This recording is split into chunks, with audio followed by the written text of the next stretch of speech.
May panibagong ashfall mula sa Bulkang Mayon. Naranasan po yan ng mga taga-Kamalig Albay kahapon. Ang mga pananim at ilang sasakyan halos mamuti.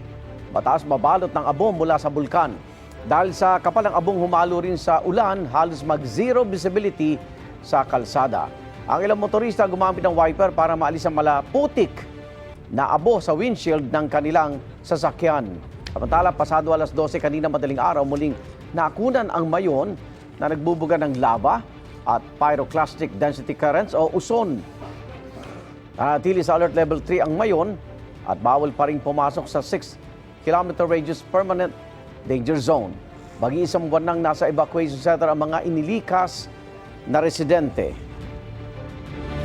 Igan, mauna ka sa mga balita, mag-subscribe na sa GMA Integrated News sa YouTube para sa iba't ibang ulat sa ating bansa.